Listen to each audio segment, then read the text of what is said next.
mga beshies, quick vlog lang ito. I-share ko lang sa inyo yung na-experience ko sa isang loan app, itong Pera Pitaka Cash Loan under ng Ace Lending Investor. So, naloka ako mga beshies kasi auto-submit yung loan application. Nung sinubukan ko, wala akong sinagutan talaga.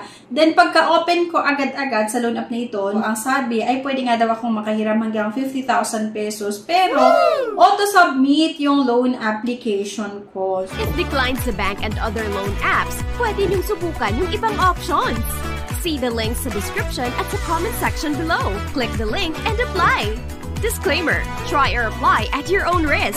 At meron itong 2 period. New repayment function is officially launched. Click to save and scan the QR code to save and fast, lower service charge. Nung i-click ko yung apply now, eto agad yung lumabas. Calculate your estimated credit limit result will be out soon. Pagka-submit ko ng loan application ko, audit failed. Huh? Bakit gano'n? Wala akong nasagutan na personal information, hindi ako nag-submit ng valid government ID. Pero ito yung nangyari. Pagka-click ko ng apply, agad-agad nga po dito sa calculate your estimated credit limit, result will be out soon. Then after ilang minuto, ito na agad yung result. Audit failed. Sorry, application not approved. Please try to apply for other loans or try later. Okay na rin na ganun yung nangyari sa aking application kasi nung i-check ko nga yung iba't ibang reviews sa Google Play Store, nung mga nakapag-try nga na umutang dito, ay nakakaloka, nakakapanlumo yung mga interest and processing fees. Like, sabi nung isa,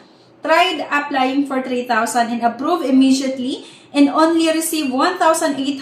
Service fee is too high.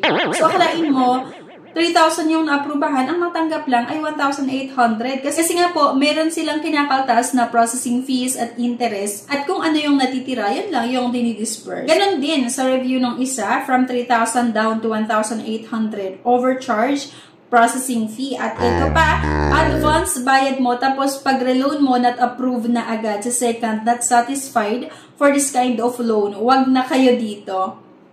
Next, masyadong advance maningil. Haha. Huwag na kayo dito, hindi pa natatapos yung araw makapagsalita. And then, meron pa ito, warning, para sa mga nagbabalak mag-loan dito, una, kalahati babawas nila sa pera nyo for interest second, 7 days lang. Need mo na bayaran agad. At ang pinakahuli and pinakamalala, wala pang due date, ang dami ng tumatawag sa'yo. Take note, ang babastos pa kausap. Tapos pag sila binastos mo, magagalit ha, mga ba-blackmail pa. At sasabihin, ipopost ang picture mo.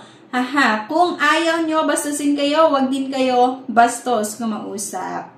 Diba? So, para lang mabigyan kayo ng babala, kasi nga po hindi maganda yung reviews or yung iba't ibang sumubok sa loan app na ito. Kaya please lang, huwag niyo lang subukan. Kasi yun, based nga din sa experience ko, diba, auto-reject. Wala akong sinagutan na kahit ano, information or personal information. Auto-submit nila, pero auto-decline din naman. And dami mga sabi nga dito, na-approbahan ng 3,000 pesos, pero ang natanggap lang ay 1,800. Kaya isang loan app na hindi maganda utangan, hindi mapagkakatiwalaan. At kung sakali na meron kang experience dito sa Pera Pitaka, okay, so sana i-comment nyo po yan para mabasa ko din, magkaroon din ako ng idea kasi nga po na-decline yung application ko.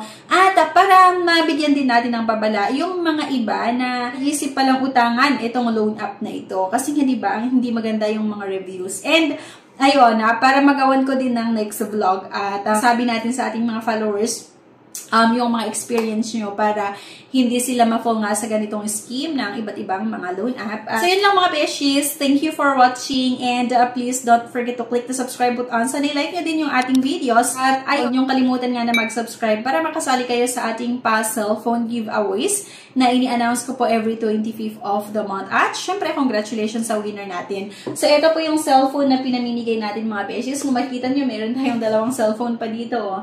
Na ready sa pinamimigay natin. Binili ko na kasi ang sabi no promoter nito na magtataas daw ng presyo kaya bumili na ako ng dalawa. Thank you for watching and see you on my next vlog. Bye-bye! Subscribe na para makasali sa pa-GCash at cellphone giveaways na mai-announce every 25th of the month. Mechanics! 1. Find the 3 words in this video. 2. I-comment ang 3 words in order. 3. Like this video, subscribe, comment, and share.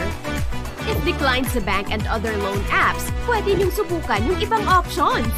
See the links sa description at sa comment section below. Click the link and apply. Disclaimer: try or apply at your own risk.